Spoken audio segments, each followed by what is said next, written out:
Hey all, welcome back to Awful Stories. I'm Michael, and make sure to leave a like and subscribe for daily videos. The first was made in the relationship subreddit by a user named Wrong Hole Dude. The post is titled, "He's everything I want in a partner except for one big problem. I have been seeing this guy for a month now. We're both in our mid-20s, and honestly, he's amazing. He's kind, sweet, respectful, emotionally available. He makes me feel safe. He compliments me. He makes an effort to see me. He pays attention to me, and he makes sure I get home safe. Basically, he's the kind of guy I always said I wanted, and he treats me like gold. The problem is that he has a really bad breath. It's not just a one-time thing after coffee or food, it's constant. I've tried offering gum and mints when we're together, which helps a tiny bit but not much. When he talks close to me or tries to kiss me, it's so hard for me to enjoy it because the smell is strong, and honestly, it makes me pull away. I even find myself making excuses to sit further from him or hold my breath, which makes me feel awful because I really do like him.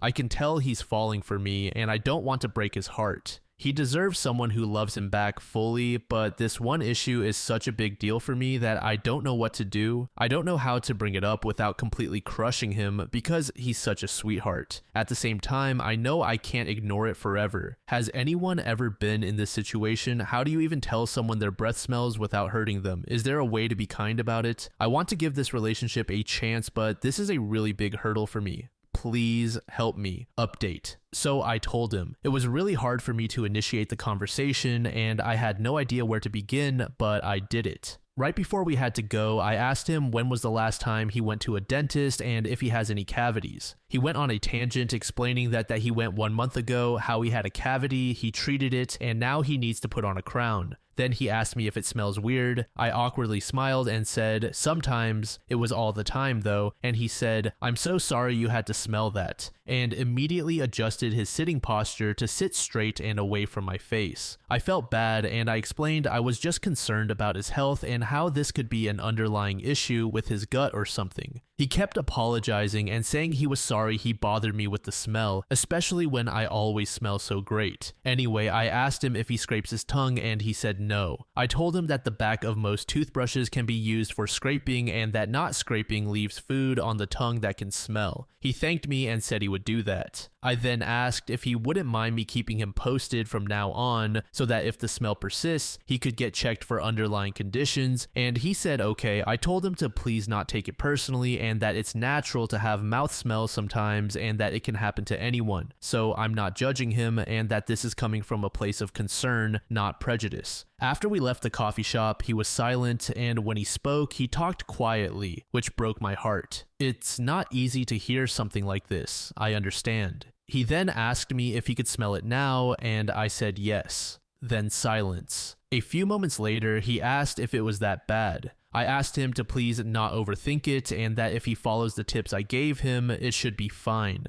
He calmed down. I guess this is it. I won't be making any more updates unless something major happens, but I will be responding to some comments. If someone asks me in the future, I can update them if the smell disappeared or not. Thanks to everyone who gave me the courage to talk to him about this and for the advice and tips.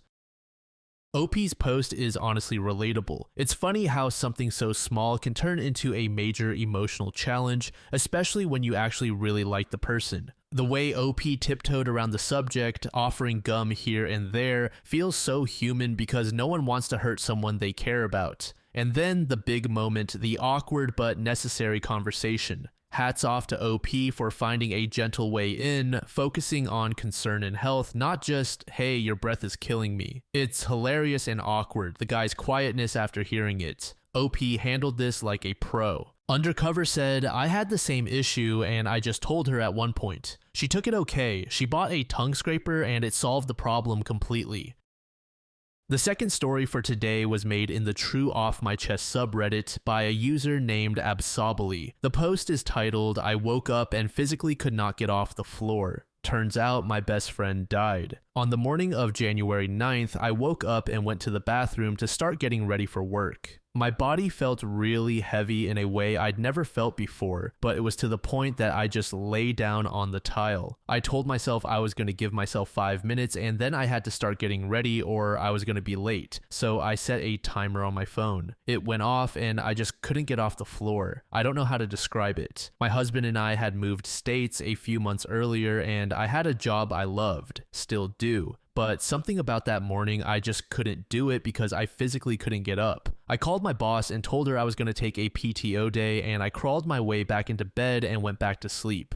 I woke up again with that same heaviness. My husband had gotten up and gone to work, and I remember just lying there, unable to pinpoint what was wrong. I grabbed my phone and started scrolling social media, and that's when I saw it. A status posted from her account 45 minutes earlier by her husband saying she had passed away in the early morning hours due to medical complications. Like I said, this was January 9th. I think about her every day. More so too because about 2 years ago we had a late pregnancy loss and she was one of the only people who was really there for me through it. I'm currently 6 months pregnant with our rainbow baby, and the fact she will never know her or even about her kills me. She was supposed to plan my baby shower, which is coming up soon. It's now being planned by my mom. Looking at the invite list and not seeing her on there is tearing me up inside. We met as co-workers and bonded super quickly. We used to go out for lunch once a week on our breaks, always to Subway. She was perfectly healthy when I met her. A couple of years in, she developed a progressive condition that caused her to have seizures. She was no longer allowed to drive because of it, so I started driving us to lunch every week. I remember when she became pregnant with her daughter. Her lunch meat sandwich turned into a hot sub order instead, which she hated. But I started ordering hot subs too in support, which I also hated, and we always had a good laugh about it. And it's hard because I've been craving these hot subs from Subway, but I haven't actually gone to get one because it feels wrong in a way.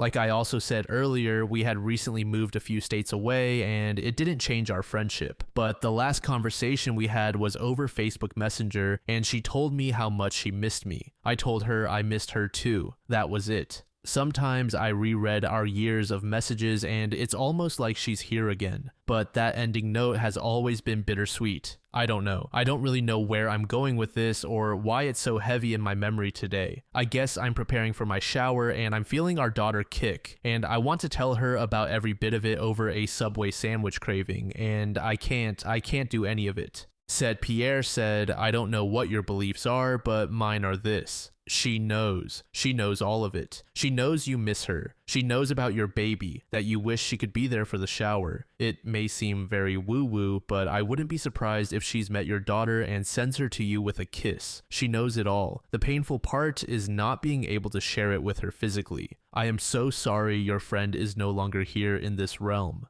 She would want you to be happy when you think of her. Asparagus Life said, the morning my mom died, I felt this heaviness, followed by a quick, vivid dream for about 5 minutes of my mom telling me not to cry. I woke up with horrible anxiety that something had happened. I went to the bathroom and came back to bed, sitting on the edge trying to do breathing exercises to rid myself of this chest anxiety. A couple of minutes later, my sister called and told me my mom was gone. That heaviness is so real. My mom was often involved in my dating life. We used to swipe on men together and roast them together. I'd come back and tell her about my dates. She found us so funny, but when she left this world, I stopped dating. My mom used to feed the neighborhood animals, so I do the same now in her honor. It makes me feel closer to her. A couple of weeks ago, I bumped into a cute guy my age doing the same thing, and he was so happy someone else was feeding the bunnies. We walked, talked, and fed the bunnies together. When I got home, I laughed and talked to my mom as if she were there. Are you really setting me up on dates from the other side, lady? And I laughed so hard because I was always upset that she would never meet my future husband. But that experience told me that she wanted me to find someone and was trying to help me move forward. I went on another date a few weeks later and it didn't work out, but he was really nice. I even told him I lost my mom and he was super understanding when I got a bit choked up.